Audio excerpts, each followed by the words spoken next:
kindergartners. Today I'm going to read Not Norman, a goldfish story. The author is Kelly Bennett. She is the one who wrote all the words. And it was illustrated by Noah Z. Jones. And he's the one who drew all these beautiful pictures. When I got Norman, I didn't want to keep him. I wanted a different kind of pet. Not Norman. I wanted a pet who could run and catch, or one that could climb trees and chase strings. A soft, furry pet to sleep on my bed at night. Not Norman.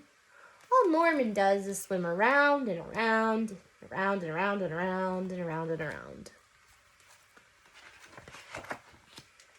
This is it, Norman, I decide. I'm trading you for a good pet. Norman doesn't move. Not even a fin twitches. How can I trade him like this? No one will want a sorry-looking fish in a gunky bowl. When I drop Norman into his nice clean bowl, he starts dipping and flipping and flapping his fins around. He looks so goofy, I have to laugh. Don't think that just because you made me laugh, I'm going to keep you, I tell him. Tomorrow, you're out of here. Norman blows a steady stream of bubbles.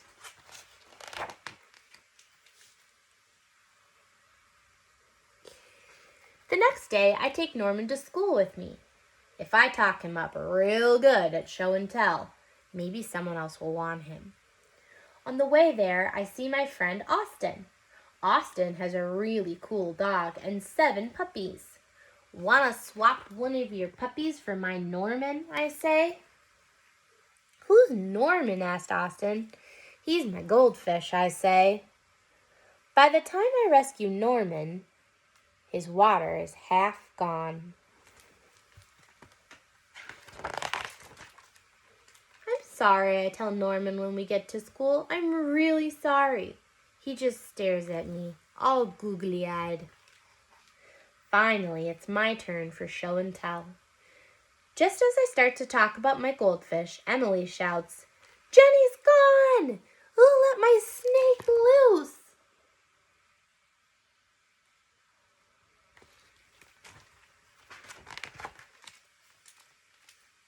Does anyone want to hear the story of how I got Norman? Does even anyone ask to hold his bowl?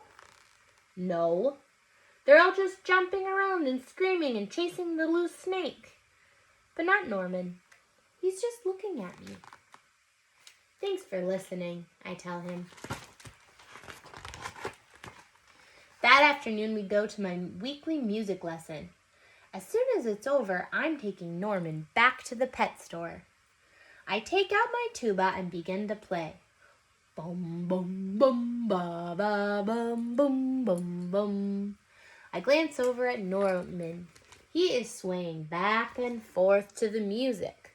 Glug, glug, glug, glug, he mouths. Look, Norman's singing, I say. Pay attention, snaps my teacher, and try to play the right notes. My teacher makes me stay for interrupting the class.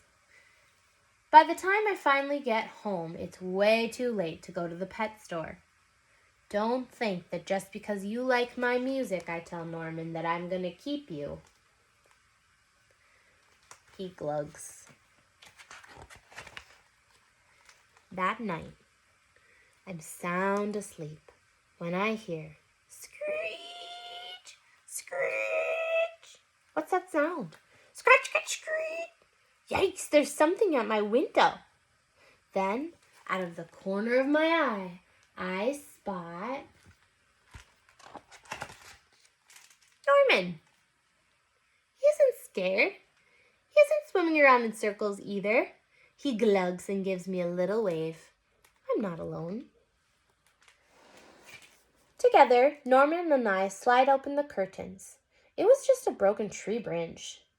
Thanks for watching out for me, I tell Norman. On Saturday, I take Norman to the pet store. Just like I said I would, I look at the cats and the dogs and the snakes and the birds. I look at the hamsters and the mice and the lizards too. They all look like really good pets, but they are not Norman. When I got Norman, I wasn't sure I wanted to keep him.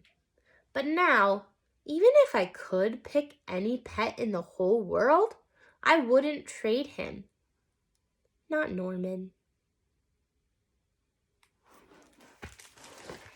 Thank you for listening to my story of the day.